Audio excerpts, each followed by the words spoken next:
Hola a todos, bienvenidos a Paredro, el podcast de libros, autores y demás actores del mundo literario. Mi nombre es Camilo Hoyos y les doy la bienvenida a un capítulo largo en el cual pudimos hablar en detalle, aunque quedó mucho por hablar, con quien yo considero nuestro mejor ensayista, que se llama Carlos Granés, autor de un libro muy importante como lo es Delirio Americano, una historia cultural y política de América Latina. Carlos Granés nació en Bogotá en 1975. Este es su quinto libro. Ya publicó El puño invisible, Arte, Revolución y un siglo de cambios culturales, que le hizo merecedor del premio de ensayo Isabel Polanco en España en el 2011. Luego, La invención del paraíso, El Living Theater y el arte de la osadía, en que visita movimientos artísticos y culturales de Brasil. Y el último libro que yo tuve la oportunidad de presentar en la Filbo correspondiente, Salvajes de una nueva época, cultura, capitalismo y política.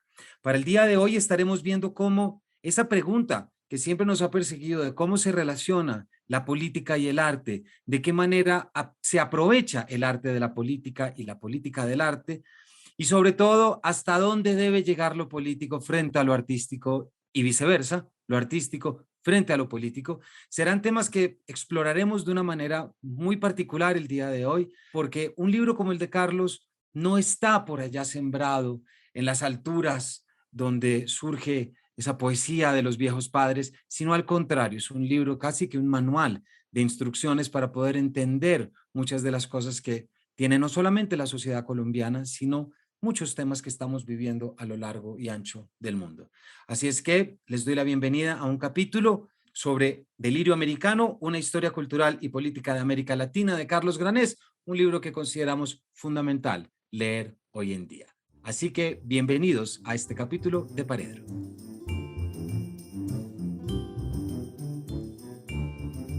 Carlos, bienvenido a Paredro. Pues muchas gracias, Camilo. Un gusto estrenarme en su podcast. Créame que estamos detrás de usted hace rato, entonces que pueda estar aquí acompañándonos, sobre todo hablando de este libro que me atrevo a decir que ya es un clásico y no lo solamente lo estoy diciendo porque forma parte de la contraportada, sino que no recuerdo, Carlos, un libro de ensayo que haya recibido tantos comentarios tan positivos y que haya tenido una reacción tan positiva en las primeras semanas de su publicación. Sí, bueno, pues ojalá sea más que un pronóstico que se adelante al futuro y en efecto quede el libro como un texto de referencia. Lo escribí con esa intención, creo. Tenía en mente las biografías, ¿no? Las biografías o lo que hace un biógrafo es intentar contar una historia con tal nivel de detalle y de profundidad y de extensión que después sus posibles competidores se la piensen dos veces antes de iniciar la misma tarea.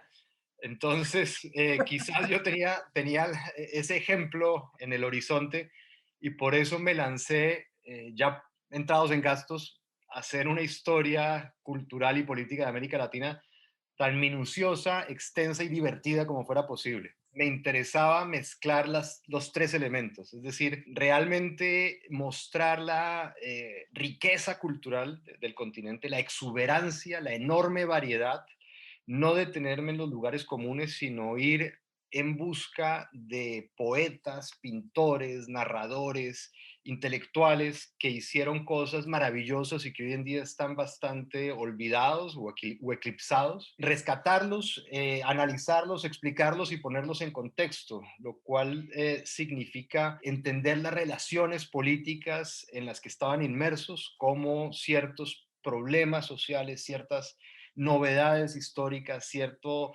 entusiasmo ideológico afectó sus obras y cómo afectó también sus vidas, porque sus vidas son apasionantes y no me corté un pelo a la hora de contar las más apasionantes y rocambolescas anécdotas vitales de cada uno de estos protagonistas. Entonces, sí, es un intento por contar lo que hemos hecho, de lo que hemos sido capaces, para bien y para mal, tanto a nivel cultural como a nivel político. Y yo siento, Carlos, que pocos libros son más necesarios de leer como el suyo en este momento, tal como lo estaremos hablando a lo largo del capítulo, pero me parece que es un libro que, como veremos, arranca en Cuba, pero se nos termina postrando en el portal de nuestra casa, en el portal del edificio, en el portal de la casa.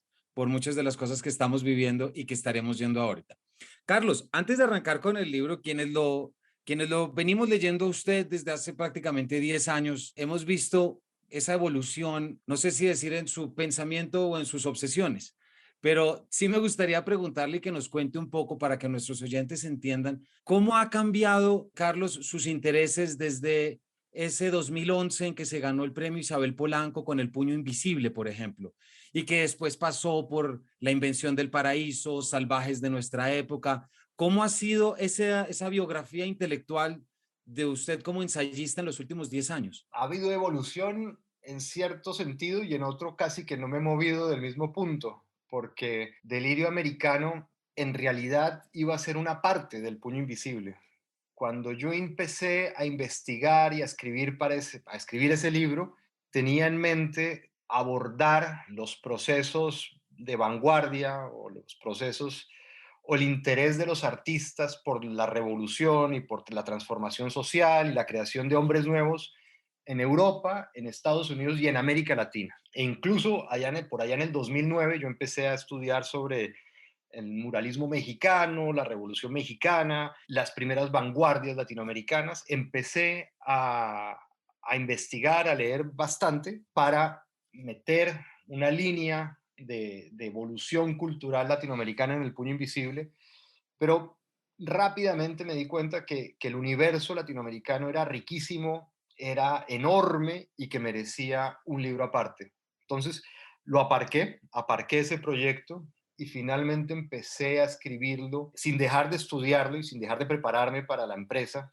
Empecé a escribirlo en el 2017. Me tomó 5 años. Y responde a ciertas obsesiones, exacto, que me han perseguido desde hace muchísimo, casi que desde mi tesis doctoral, no sé, desde principios del milenio, que es la relación entre cultura y política, y en especial estos personajes prototípicos del siglo XX que lanzando luchas desde la cultura han perseguido fines políticos, es decir, siempre han querido transformar la sociedad, transformar la escala de valores que rige una sociedad, que han fantaseado con utopías, con paraísos bajados del cielo a la tierra, que han fantaseado también con reinventar al ser humano, con adjudicarle nuevos valores, nuevos rasgos, nuevas propiedades, nuevas potencias, ¿no?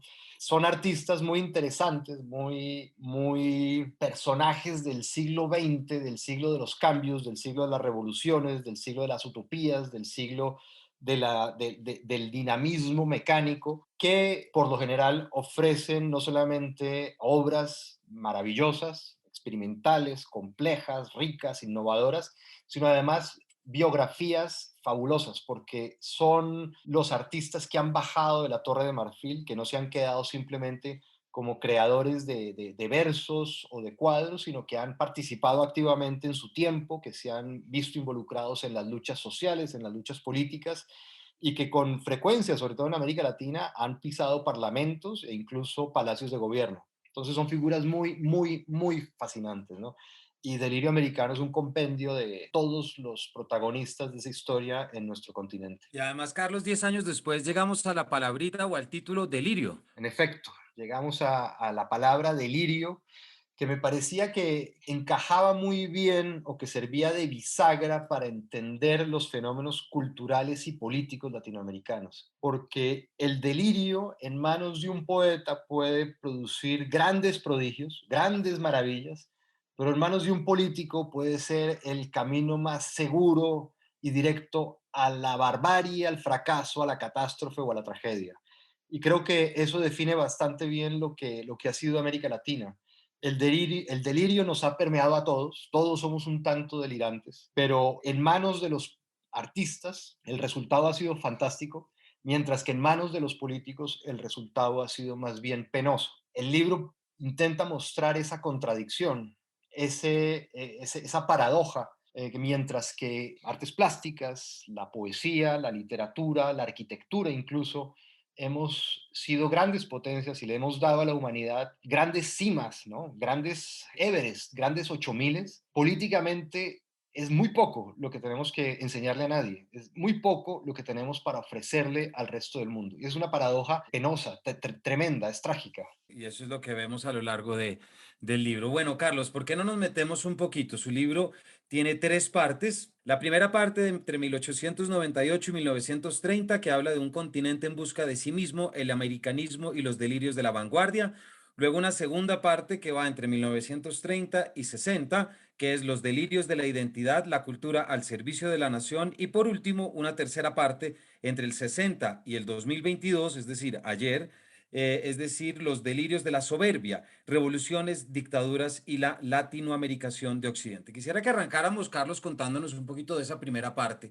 Hay una página que a mí me gusta mucho y que seguramente hemos hablado en otro momento y es en esa novela de Sobremesa de José Asunción Silva, luego de que José Fernández de Andrade intenta asesinar a Leila Orlov y queda un poco delirante, ¿no? No sabe qué van a hacer, si lo van a meter a la cárcel o no. Él realiza una plancha de anatomía moral como las hacía Maurice Barrés, en el momento en el que se pregunta, oiga, ¿quién soy yo? Entonces, su libro arranca en 1898 con Martí, esto es 4 años, 5 años después de esta referencia a la que hago de la novela de Sobremesa, y arranca esa primera preguntita, Carlos, que todavía nos hace ser tan delirantes, y es, ¿quiénes somos? El libro empieza con esa pregunta obsesiva que ha sido culturalmente una bendición y políticamente una pesadilla. ¿Qué somos o quiénes somos?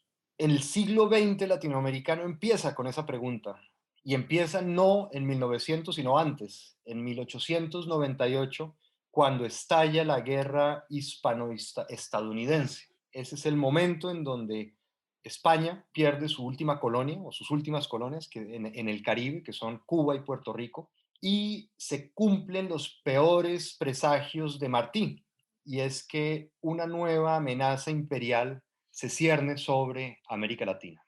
Estoy hablando desde luego de Estados Unidos, ¿no? Desde ese momento empiezan a incubarse las grandes obsesiones que van a recorrer todo el siglo y que aún nos persiguen, que son el celo o la enemistad o como mínimo la tensión entre la América Latina y la América sajona. En el momento en que de pronto este gran imperio o esta gran nación o esta nación poderosa saca las garras y toma posesión de Puerto Rico, toma, digamos, control político de Cuba, los latinoamericanos inmediatamente hacemos sonar las alarmas. ¿Qué significa esa presencia? ¿Qué riesgos tiene eso para nuestra identidad? Más aún, ¿qué identidad? Estados Unidos es una amenaza, pero ¿qué es lo que está amenazando? ¿Qué somos? ¿Qué diablos significa ser americano o ser latinoamericano? ¿Qué carajos es lo que tenemos que defender? Desde luego que no queremos ser ellos, desde luego que no queremos ser yanquis, imperialistas, colonizadores, bárbaros, desde luego que no queremos ser ellos, pero ¿qué somos nosotros? ¿Qué carajos es lo que somos? Y desde ahí empieza la gran pregunta por la identidad latinoamericana. Es muy significativo que una generación de poetas a la que perteneció José Martí, que fueron los modernistas, los primeros creadores latinoamericanos que le empezaron a dar algo al idioma, que le empezaron a dar algo al mundo y que fueron tomados en serio en Europa, por ejemplo, en España. Estos creadores se caracterizaban por estar bastante alejados de la realidad política. Su poesía era más bien escapista, ¿no? Estaban encerrados en la Torre de Marfil, les obsesionaba la belleza, los problemas existenciales, místicos, llevaban vidas bohemias, un tanto decadentes, un tanto enfermizas, un tanto alejadas de todo lo que fuera la actualidad, los torbellinos políticos, la mundaneidad, ¿no? Pero en el momento en que aparece Estados Unidos en la ecuación, se ven obligados a tocar tierra y untarse de lodo humano y lodo político. Y el caso más excepcional y más sorpresivo es el mismo Rubén Darío, que era el más preciosista de todos estos poetas, que de pronto se ve contaminando sus versos con la palabra Roosevelt o la palabra imperialismo o advirtiendo sobre la posibilidad de que todos vamos a acabar hablando inglés. También haciendo un llamado a la unidad latinoamericana, despertar una nostalgia hispanista y una nostalgia latina. Nosotros tenemos vínculo con España y con Francia y, si acaso, también con Roma y con el Vaticano. Nosotros somos católicos, somos latinos, no somos sajones, no somos puritanos. Empieza definitivamente a intentar delimitarse lo que somos en respuesta a aquello que no somos o no queremos ser. Gringos, yanquis, no queremos eso, no queremos definitivamente parecernos al invasor. Esa primera campanada de alerta que lanza Rubén Darío en 1905 va a producir un giro latinoamericano en toda la poesía. De pronto la poesía que estaba mucho más preocupada por Grecia, por el mundo clásico, por las referencias latinas y que poblaba sus poemas de frisos, de náyades, de centauros, de criaturas mitológicas que no tenían nada que ver con América Latina, esta poesía de pronto se empieza a llenar de referencias latinoamericanas. Entonces ya los mitos dejan de ser griegos y empiezan a ser mitos incaicos, por ejemplo, o los héroes dejan de ser los grandes protagonistas de las narraciones clásicas y empiezan a ser los conquistadores españoles o quienes se les opusieron durante la conquista. ¿No? La poesía se empieza a latinoamericanizar y se empiezan a buscar muchos referentes de lo que podría empezar a consolidar una identidad latinoamericana. ¿No? ¿Qué diablos somos? Bueno, pues vamos a buscarlo en nuestra historia, vamos a buscarlo en nuestras tradiciones y la poesía en las décadas del 1910 y 1920 va a empezar va a tener un papel muy importante en estas búsquedas, en estas pesquisas. Y de esta obsesión por encontrar la piedra fundacional de lo americano, el ADN que nos hace ser lo que somos, van a surgir va a surgir una explosión de vanguardias artísticas que van a tener en Argentina al gaucho como protagonista, en la región andina, en Puno, en los Andes peruanos y bolivianos van a tener al indígena de la sierra, al quechohablante, pero en el Caribe van a tener al negro, en México van a tener al campesino y al indio también, en Ecuador van a tener al montubio, y en Colombia también va a haber algún tipo de experiencia de este tipo que va a intentar rescatar lo muisca, ¿no? Los descendientes de Bachué. Entonces el resultado va a ser, por un lado, la explosión, una orgía creativa maravillosa, y por otro, un intento político por establecer los contornos de una nación, los referentes simbólicos y los contornos de una nacionalidad. ¿No? Eso es más o menos lo que ocurre en esas primeras décadas de búsqueda identitaria latinoamericana. Y quien vaya al libro, Carlos, se va a encontrar con términos muy importantes para el punto de partida, como el arielismo, ¿cierto? Como la referencia a Calibán, es decir, esas distintas imágenes desde que lo latinoamericano un poco empieza a pensar, bueno, ¿de qué echamos mano para poder soportar esta ola que viene? Y empiezan a salir todos estos temas. Pero, Carlos, en su libro, así como tal que usted nos acaba de decir, entre 1900 y 1910 los poetas empiezan a mirar hacia lo político. 25 años después son los presidentes quienes empiezan a mirar hacia lo poético. Hay una evolución, hay una construcción de un imaginario entre, podemos hablar, esos 30 años, y en su libro, ya en la segunda parte, usted habla como a partir de 1930 empieza un interés, los presidentes dándose cuenta de lo que acaba de pasar, pues empiezan a echar mano de eso, y específicamente usted habla de Getulio Vargas y de Perón. ¿Por qué no nos cuenta un poquito? Porque yo creo que ese año es bien importante en la historia nuestra. Digamos que la década de los años 20 es una época de ingenuidad, tanto en América Latina como en Europa. Recordemos que en los años 20 se está incubando el fascismo en Italia, pero todavía no se sabe exactamente para dónde va. No se sabe, ahí todavía está recubierto de un halo de innovación y de revolución y de cambio. Se sabe que es violento, ¿no? Se sabe que tiene métodos heterodoxos, disruptivos, pero todavía genera mucha ilusión entre los jóvenes. En América Latina pasa más o menos lo mismo. Hay mucho entusiasmo con lo nuevo, las ideologías que llegan son muy bien recibidas, parecen mucho más sintonizadas con el nuevo siglo, ¿no? Y con lo que está llegando también a nivel de tecnología, el tranvía, la electricidad, los carros. Los jóvenes poetas se dejan llevar por este entusiasmo y empiezan a obsesionarse con rescatar elementos identitarios que pudieran proteger culturalmente a una nación y crear una cultura propia que nos diferenciara ya no solamente de los sajón, sí, sino entre países, ¿no? Brasil empieza a obsesionarse con crear una identidad claramente brasileña, ¿no? Con unos referentes claramente brasileños, inconfundibles. Los argentinos también empiezan a obsesionarse con crear una cultura criolla que responda a unas herencias o a unos legados muy argentinos, que se proteja también de las olas migratorias que está recibiendo. Y eso empieza a replicarse en toda América Latina. Es decir, empieza a crearse se empiezan a crear culturas nacionales, con referentes nacionales. ¿Qué ocurre en 1930? El crack económico del 29 debilita a todas las oligarquías tradicionales del continente y las deja expuestas, menos a la colombiana, curiosamente. En Colombia esto no ocurre, pero en el resto de América Latina sí. El crack del 29 debilita a las oligarquías tradicionales exportadoras, por lo general, exportadoras de productos a Europa, ¿no? La crisis los deja sin compradores, quedan entonces expuestos a una nueva élite que se viene incubando en los cuarteles militares. Y entre 1930 y 1931, 32, hay una ola golpista, ellos la llamaron revolucionaria, que cambia por completo la cartografía del poder en todo el continente.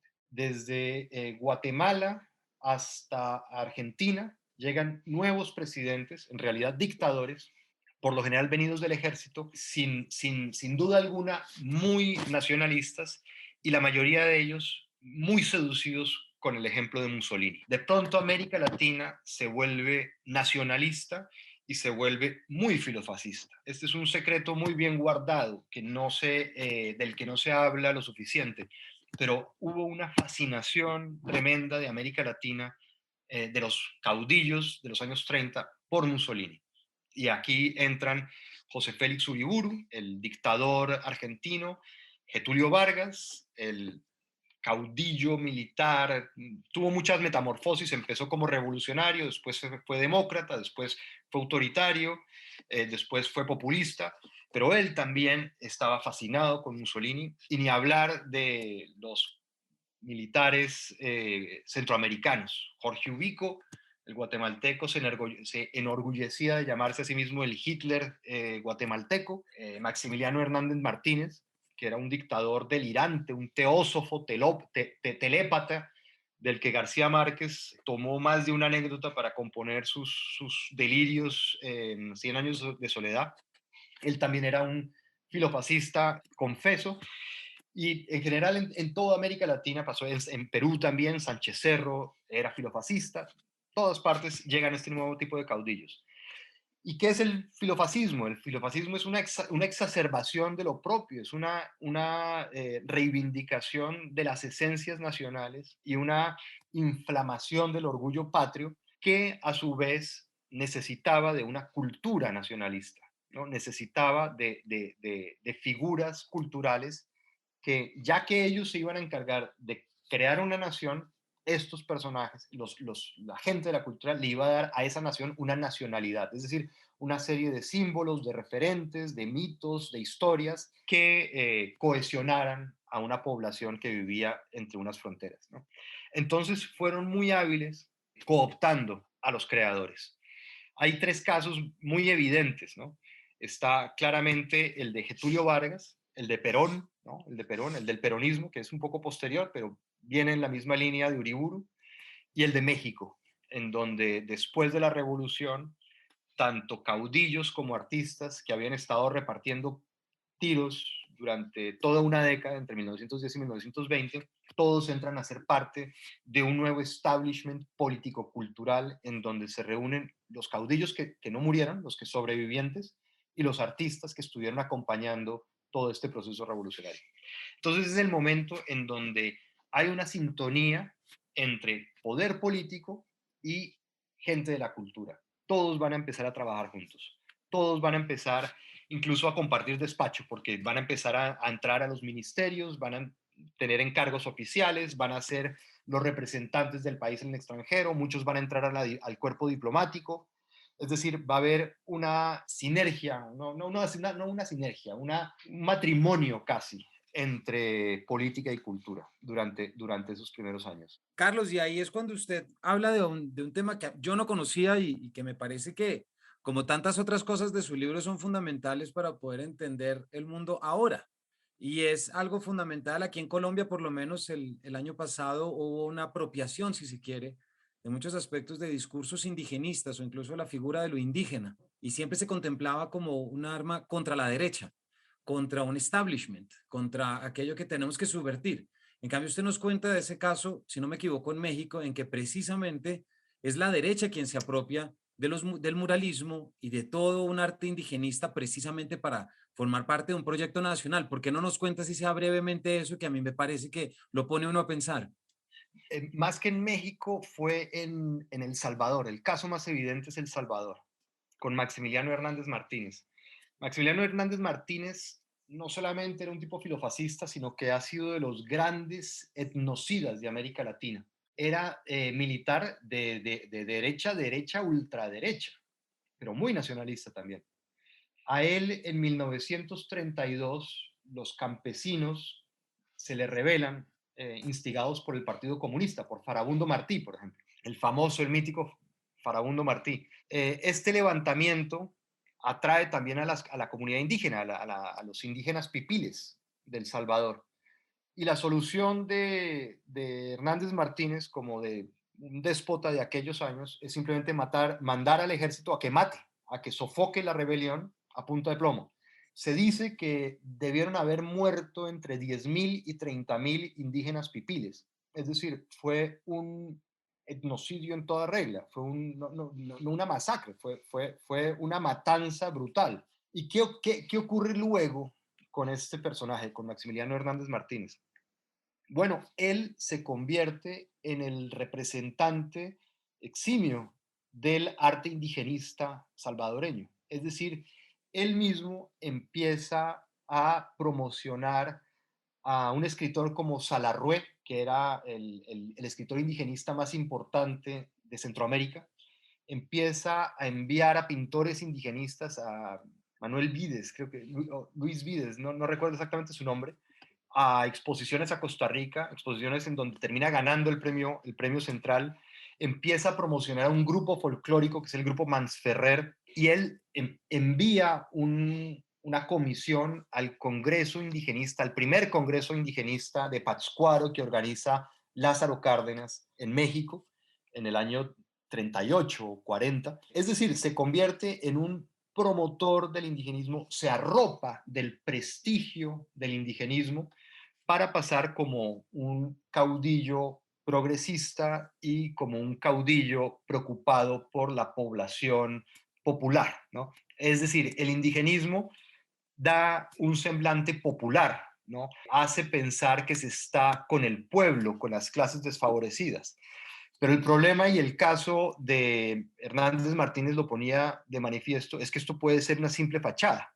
Es decir, lo que ocurre con el indigenismo, sobre todo, ¿no? con esta práctica cultural, es que es muy fácilmente cooptable. Un tirano de derecha nacionalista puede ser perfectamente un indigenista porque al tirano de derecha como al tirano de izquierda le interesa tener tirón popular, le interesa que su pueblo lo quiera, que su pueblo se sienta identificado. Entonces, instrumentalizan estas imágenes de lo popular, de lo vernáculo, para crearse un semblante popular o recabar apoyo popular, ¿no? Pero esto es simplemente una estrategia autopublicitaria. Y ahora usted mencionaba lo que está ocurriendo hoy en día en Colombia. Claramente hoy también el hecho de vincular a la vicepresidencia a personalidades del mundo afrodescendiente colombiano también tiene ese efecto publicitario, autopublicitario, de decir somos progresistas, estamos con el pueblo, estamos con los marginados, estamos con los personajes vernáculos, estamos con los personajes raizales, estamos con los personajes originarios, que es una palabra detestable, porque decir que alguien es originario es darle a entender al otro que es un intruso. Eso que pasó en los años 20 y en los años 30 está pasando hoy en día aquí. Está pasando hoy en día, pero no solamente en Colombia, está pasando en el mundo entero. Es un fenómeno curiosísimo, es un regreso a la política de la identidad, es un regreso a la reivindicación de la víctima y a la política de la inclusión y del reconocimiento. Esto en Colombia se ve claramente con las poblaciones afro y con las poblaciones indígenas, pero en Estados Unidos y en Europa se ve con las poblaciones LGTBI, las poblaciones migrantes, la población transexual sobre todo. Son exactamente el mismo fenómeno. Es decir, aquellos que históricamente no han tenido voz en la sociedad, no han sido reconocidos y por lo mismo han ocupado espacios marginales, un tanto degradados y han sido, digamos, víctimas de la sociedad o víctimas de lo que hoy se llama heteropatriarcado o cualquiera de estas construcciones teóricas, está siendo reivindicado y está siendo cooptado por políticos para justamente tener un semblante progresista y un semblante de cercanía con la masa popular, ¿no? O con lo que se entiende como masa popular. Entonces, bueno, estamos viviendo un momento muy interesante y muy paradójico porque todo historiador de América Latina le sonará muy familiar. Esto que está pasando hoy en día ya pasó. Es cierto, ahora es menos la derecha quien lo hace y es más la izquierda. Pero fíjese que en ese momento era una derecha nacionalista popular y hoy en día los que están haciendo esto es una izquierda nacionalista popular, ¿no? Entonces cambia el signo político, pero el tronco es el mismo, que es el nacionalismo popular. Puede ser fácilmente de derecha o de izquierda, puede virar facilísimamente a la derecha o la izquierda. Basta poner el énfasis en grandeza nacional, en el orden, en la seguridad, en el control de la anarquía para ser de derecha, o en la emancipación, en la liberación nacional y en el respaldo de las clases populares y en el paternalismo para ser de izquierda. Pero el tronco es el mismo. Vamos a Claro. ser nacional popular. Carlos, esto que usted nos dice nos recuerda una cosa, siempre pensando en términos artísticos y culturales, que incluso los motivos más nobles pueden esconder en su fachada o ser fachadas de las direcciones más siniestras. Y lo que pasa es que la poesía con su lenguaje emocional, el arte con su lenguaje imaginativo, pues es un bocado relativamente sencillo de encubrir una cantidad de propósitos y objetivos que lejos están de la creación artística y poética, a mi juicio. Pero aquí ya entramos en que hay muchos juicios frente a eso. Usted le dedica lo necesario en el libro a algo que yo creo que es muy importante que siempre tengamos y entendamos muy bien, eso que es el caso Padilla, ¿cierto? Es ese fin del boom latinoamericano, del fin de lo que denominamos el boom latinoamericano en 1971 y 72, en que hay una ruptura y una enseñanza para el avenir. Usted conoce muy bien ese tema, Carlos. ¿Por qué no nos cuenta por qué es tan importante recordar un caso Padilla o recordar todo lo que hizo un Fidel Castro para vender cultural y artísticamente una revolución cubana? Sí, el caso de la Revolución Cubana o el caso cultural de la Revolución Cubana es fabuloso, es apasionante, porque desde muy temprano, desde sus inicios, desde 1960, algunos de los más entusiastas seguidores de Castro fueron los artistas, fueron los escritores, fueron los intelectuales. Y muy pronto, por ejemplo, Guillermo Cabrera Infante y su hermano Sadá, empezaron a trabajar directamente en la revolución, ¿no? Como editores de Lunes de Revolución, que fue el órgano cultural más importante de la Revolución Cubana en su primer momento. Pero ellos también, precisamente por estar tan cerca del poder de la revolución, fueron los primeros que se quemaron o los primeros que fueron quemados y los primeros que empezaron a intuir que detrás de ese halo mítico y esperanzador que cobijaba a Fidel Castro podía incubarse algo muy siniestro. Ellos, después de que Sadá Cabrera Infante filmara una película muy vanguardista, muy experimental, que hacía un recorrido por la noche cubana y que mostraba los garitos y las discotecas donde la población afrocubana bailaba, se divertía, se emborrachaba y se seducía, fueron censurados. Curiosamente, una película que sintonizaba muy bien con la generación Beat, que era rebelde, desde luego, claramente anti-establishment, claramente contracultural, en la Revolución Cubana cayó como una patada en las pelotas. Es decir, estaba dando una imagen que para el Che Guevara y para Fidel Castro era totalmente denigrante de la isla. ¿Cómo así que negros emborrachándose y bailando? ¿Cómo así que parejas lúbricas? ¿Cómo así que bohemia y decadencia? Desde luego que no. Entonces los censuraron esa película. Y a raíz de ese caso, Fidel Castro reúne a todos los intelectuales y todos los artistas en la biblioteca José Martí y da ese célebre o tristemente célebre discurso en donde dice, señores, creadores, intelectuales, dentro de la revolución todo, fuera de la revolución nada. Al día siguiente se fueron varios porque sabían lo que eso significaba o alcanzaban a intuir lo que eso significaba, que iban a tener total libertad de hacer lo que quisieran, excepto criticar la revolución. Es decir, el proceso político más importante, más determinante, el proceso político que estaba determinando sus vidas, que los estaba afectando en toda su cotidianidad, que iba a determinar su futuro inmediato, no podía ser tocado, no podían hablar del tema, no podían criticarlo, no podían supervisarlo. Es decir, la función del intelectual desaparecía por completo. ¿Que cuál es? Supervisar al poder, criticarlo, decirle, no señor, por aquí no va bien, la están barrando, se está equivocando. Bueno, pues esa posibilidad le quedó negada a los artistas cubanos en 1961, muy temprano. Esto, sin embargo, no se vio en el extranjero. Lo padecieron los artistas cubanos, pero desde el extranjero seguíamos viendo la hazaña heroica de Castro, que en efecto lo fue una hazaña heroica. Lograr desembarcar con menos de 90 personas en una isla, sobrevivir a un primer embate de Batista que mata a más de la mitad de la tripulación, perpetuarse en Sierra Maestra, establecer contacto con la sociedad civil y finalmente poco a poco debilitar al régimen hasta derrotarlo, fue una hazaña, sin lugar a dudas. Y esta imagen mítica que se va creando a partir de esa epopeya armada obnubila a todo el resto de América Latina, a todos sus escritores, a todos sus intelectuales, y todos quieren, sin lugar a duda, estar en Cuba, atestiguar el proceso cubano, estar cerca de Fidel Castro, colaborar con las instituciones culturales de Castro, ¿no? Entonces se empieza a generar una nueva complicidad entre poder y cultura. Castro además era muy consciente del poder de la cultura. Si alguien entendió para qué carajo sirve el arte y para qué carajo sirve la cultura en general, fue Castro. Él se encargó de organizar congresos y encuentros culturales descomunales, pero desorbitantes.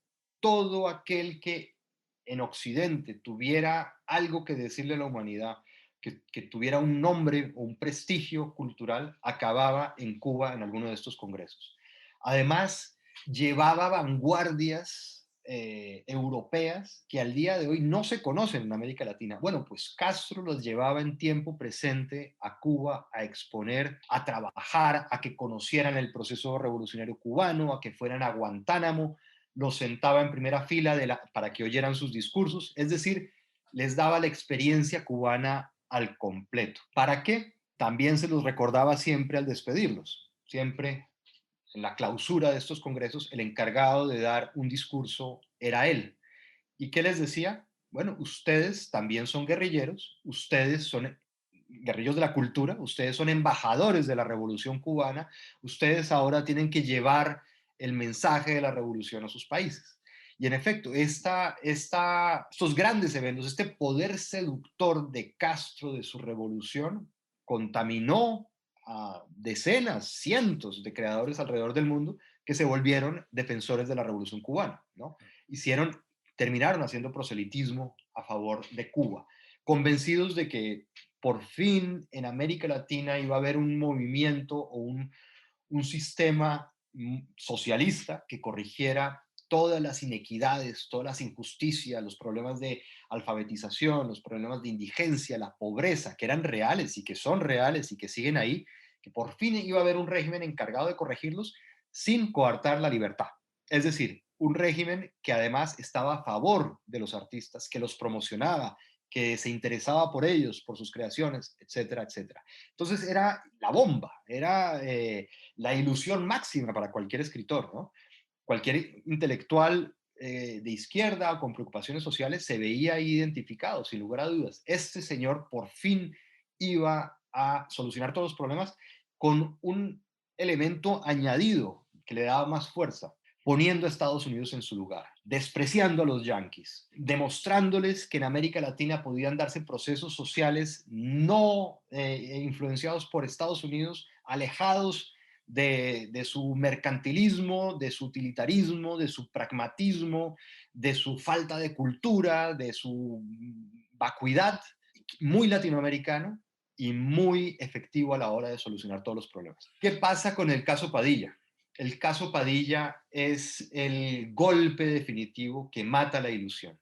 Es, digamos, el alfiler que entra en el globo y lo hace estallar por completo. Ya había habido síntomas de que lo que estaba diciendo Castro no era del todo cierto, o de que esa maravillosa utopía de socialismo en libertad y de solución de todos los problemas tenía una pata coja. En 1968 la Unión Soviética invade Checoslovaquia y para sorpresa de todos los intelectuales, Castro apoya esa invasión.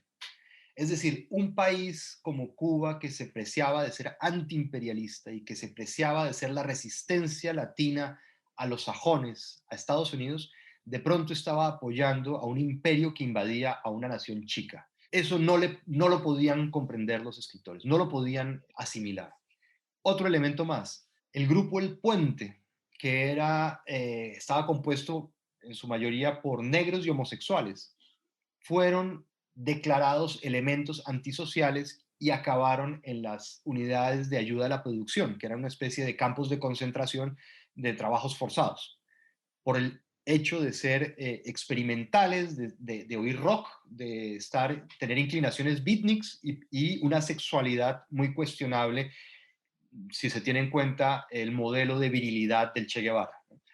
Entonces, ahí había ciertos pecados que todo el mundo pasó por alto hasta que estalla el caso Padilla. El caso Padilla ya no pudo ser soslayado, nadie pudo mirar para otro lado. Ese sí comprometió a todo el mundo. ¿Y qué fue el caso Padilla? Bueno, fue la sanción, el encarcelamiento arbitrario a un poeta, Heberto Padilla, porque había escrito unos poemas, un poemario fuera de juego, en donde se traslucían cierto tipo de críticas veladas a el régimen. También es cierto que Castro había sembrado de micrófonos Cuba, y es posible que le hubieran oído conversaciones en donde se burlaba de Castro, se burlaba de lo que estaba ocurriendo en Cuba, del desastre económico cubano, que ya para ese momento parecía evidente, y producía muchas burlas internas. Y Eberto Padilla era un tipo genial, dicharachero, que hacía gracia y en sus tertulias debía ser magnífico, echando chistes y burlándose de Castro. Bueno, pues por estos pecadillos lo encarcelan y eso genera una primera crítica de parte de sus amigos. ¿Sus amigos quiénes eran? El boom latinoamericano. Eran Vargas Llosa, Carlos Fuentes, Jorge Edwards, Plinio Apuleyo en ese momento. Es decir, genera una reacción de sorpresa y de molestia y le mandan una carta a Castro diciéndole que eso es inexplicable, que los desconcierta y que están supremamente decepcionados y que esperan cierto tipo de enmienda y de respuesta. ¿Qué ocurre después? Aparece Heberto Padilla haciendo una penosa autoconfesión de carácter estalinista. Es una sesión que dura horas, horas, en la que Heberto Padilla se ve obligado a denigrarse a sí mismo, a confesar su traición a la revolución en un estado de exaltación y de desesperación terrible. Es conmovedor eso. Y esto genera una segunda réplica por parte del boom latinoamericano. Y Susan Sontag, y ya entra Sartre y personajes de, digamos, talla internacional, los intelectuales más prestigiosos del momento, entran a decir esto no puede ser, esto no puede ser. Desde ese momento, los intelectuales dejan de creer en la, digamos, la idoneidad o la pureza del proceso cubano. Y con matices, digamos, multiplicidad de reacciones, la orientación general va a ser una pérdida de ilusión. Es decir, este gran sueño latinoamericano se empieza a desinflar. Y algunos, como Mario Vargas Llosa, se convierten ya en opositores decididos, ¿no? Y a partir de él hay como toda una gradación, ¿no? Como toda una cantidad de respuestas que van desde la de él, que es el repudio y la oposición frontal, a distanciamiento, alejamiento, a decir tiene cosas buenas, tiene cosas malas. Pero claro, ese ya es el punto de no retorno. Ese es el punto de pérdida de inocencia, ese es el momento en donde si vamos a aceptar a Cuba tenemos que reconocer que tiene grandes problemas de autoritarismo, que tiene grandes problemas en cuanto a libertad de expresión y libertad creativa. ¿Nos vamos a tragar eso, sí o no?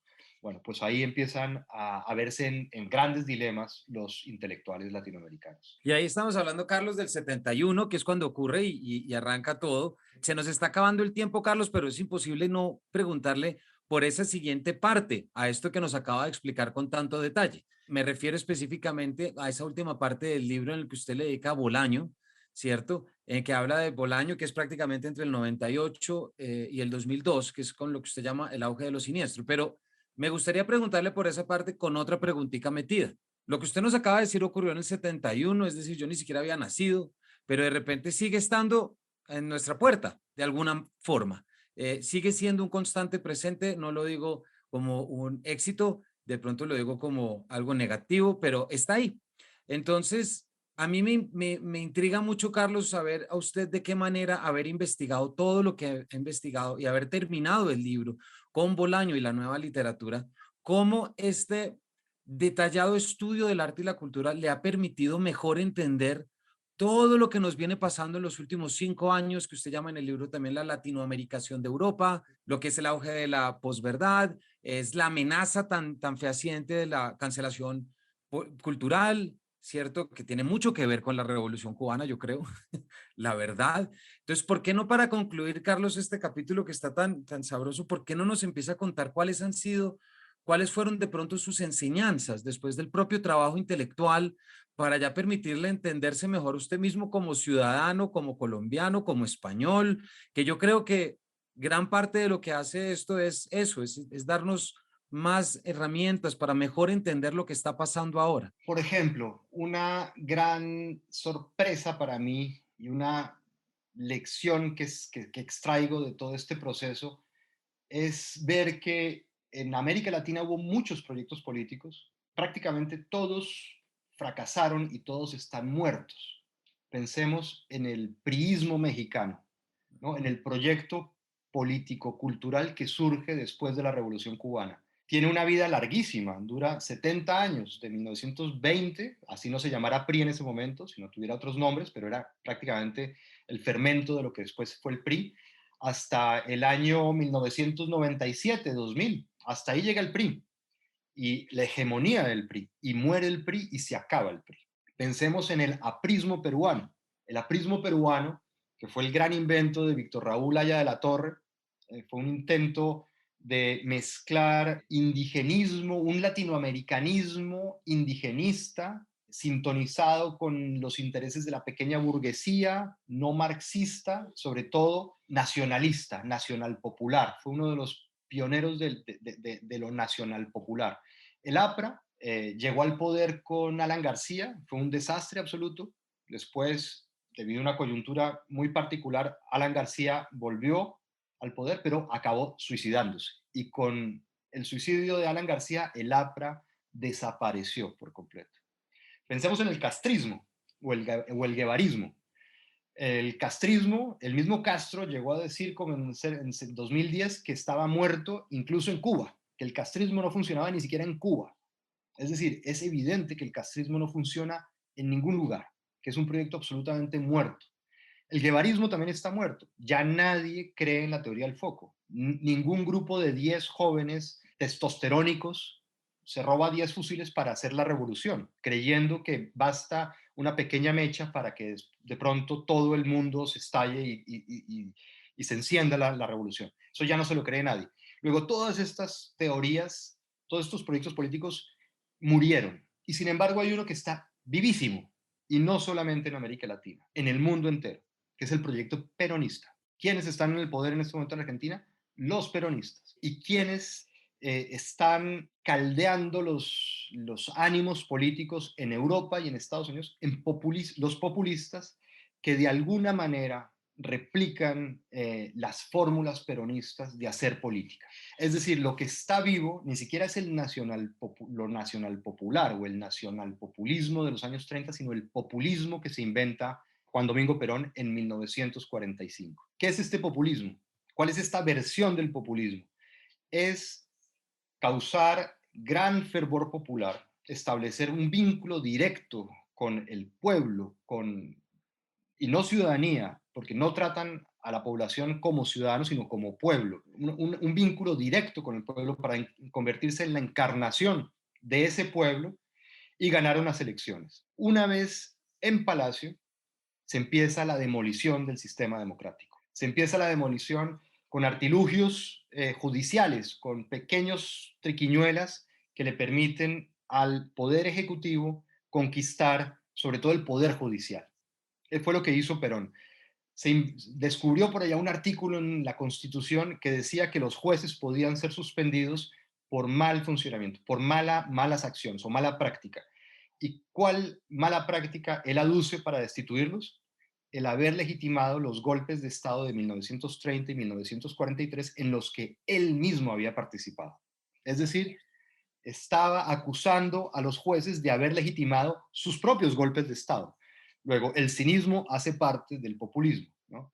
Con esa triquiñuela legal logró destituir unos jueces y poner a unos serviles.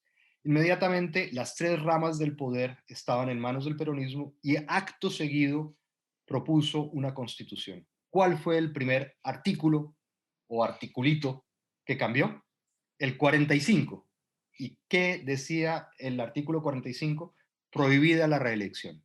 Es decir, ya tenía las tres ramas del poder y una constitución que le permitía reelegirse indefinidamente.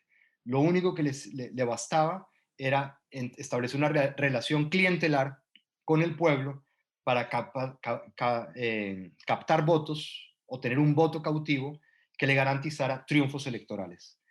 Ese sistema resultó supremamente efectivo, ha demostrado una efectividad tremenda, a tal punto que en los últimos años, digamos, desde que llega Chávez al poder, esa estrategia se ha venido replicando en Venezuela, en Ecuador, en Bolivia, en Argentina se intentó, AMLO ha tenido la tentación de hacerlo en México, y además de eso, dio el salto a Europa. Entonces, en Europa, de pronto, aprovechando la crisis económica del 2008, los nuevos populistas del sur de Europa empezaron a hablar de un sur global. Es decir, Italia, Grecia y España también hacen parte de América Latina, también son latinoamericanos, también son parte de ese sur oprimido y explotado por un norte perverso. Y empezaron a hacerle una férrea oposición a las medidas económicas adoptadas desde Bruselas, desde la Unión Europea, desde Alemania. Es decir, empezaron a ser también víctimas de un sistema imperial. Esta nueva manera de entender los conflictos geopolíticos y de asumir o de afrontar una crisis económica le dio enorme popularidad a Tsipras en Grecia y a Podemos, Pablo Iglesias e Íñigo Rejón en España. Y es el momento en donde un fenómeno que parecía claramente latinoamericano da el salto a Europa, da el salto a Europa, y lo que empezamos a ver desde entonces son iniciativas políticas que vuelven a dividir a la sociedad entre una casta perversa, amiga de potencias extranjeras, mercantilista, que solamente piensa en sus propios beneficios y que condenan a un pueblo trabajador a ser víctima de todos sus despropósitos y desmanes, ¿no? Ese discurso muy latinoamericano de pronto empieza a tener auge en Europa. Y lo más desconcertante es que empieza a dar el salto al mundo anglosajón, que parecía totalmente purgado o refractario a este tipo de experiencias un tanto melodramáticas y un tanto estereotipadas de América Latina. ¿Y qué vemos de pronto en Estados Unidos? Vemos a un Trump diciendo lo mismo, solamente que en lugar de reivindicar al personaje negro o al indígena, rescata al white trash, que también es de alguna forma el marginado, el que las élites culturales, las élites intelectuales han de alguna forma despreciado. Al trabajador rudo, palurdo, machista, bebedor de cerveza, que ve lucha libre, a ese lo empieza a reivindicar como una víctima, también como una víctima que merece ser reivindicada. Y el resultado, pues sabemos cuál fue. Boris Johnson hace un poco más de lo mismo, ¿no? Acusando a la Unión Europea de controlar su país, de no dejarle ser la potencia que está llamada a ser. Y el resultado, bueno, lo sabemos, ese fatídico 2016 en donde gana Trump, gana el Brexit y pierde el referéndum por la paz, ¿no? Es el momento en donde el populismo, la demagogia populista, se hace prácticamente global, se occidentaliza por completo, está presente en todos lados y además demuestra con resultados efectivos su poder, su poderío, su potencia. Desde ahí en adelante, el populismo ya es una cosa omnipresente, es algo con lo que las democracias tienen que lidiar y que tienen que combatir, porque está ahí y siempre va a llegar un oportunista a utilizar ese discurso, desde la derecha o desde la izquierda, para crear conflictividad social, dividir, polarizar y pescar en río revuelto a ver si le sale. Eric Zemmour, por ejemplo, el francés, el nuevo ultraderechista francés, ¿cuál es su discurso? Que Francia está siendo colonizada por la migración. Ojo a la palabra, está diciendo que Francia está siendo colonizada y que lo suyo, por lo tanto, debe ser una lucha de liberación, de emancipación. ¿Emanciparse de quién? De los migrantes. Entonces está dándole un giro al lenguaje para que la ultraderecha parezca de izquierda, parezca que el simple desprecio al diferente pase como un proyecto de liberación nacional, como una amenaza a la identidad nacional ante la cual el pueblo debe reaccionar si es necesario violentamente. Ese es el momento en el que estamos viviendo. Es un momento que desconcierta en Europa y en Estados Unidos, pero que es muy familiar para nosotros. Nosotros lo llevamos viviendo todo la segunda mitad del siglo XX. Ese ha sido nuestro sino, nuestra pesadilla, nuestra gran encrucijada, digamos, lo que nos ha impedido forjar proyectos políticos mínimamente viables. Está el indigenismo, el arte de la víctima, que es un fenómeno latinoamericano, como lo hemos visto en esta charla, ¿no? Un arte en donde de pronto, como en el muralismo, se pone en primer plano al personaje vernáculo, al personaje de la tierra, y sobre todo el personaje de la tierra siendo víctima, siendo martirizado, en poses dolientes, en poses de dolor, ¿no? En poses muy expresionistas en ese sentido. Ese arte hoy en día ya no está en la historia, en los murales mexicanos, sino que está en los museos de todo el mundo y de toda Europa y de todo Estados Unidos. Claro, no vemos al campesino, pero sí vemos al migrante que se ahoga en el Mediterráneo. No vemos al negro como en los lienzos de los murales de Cándido Portinari, sino al transexual. Y no vemos crisis bélicas como en la Revolución Mexicana, pero sí vemos crisis climáticas, ¿no? El cambio climático es el nuevo gran tema del arte contemporáneo.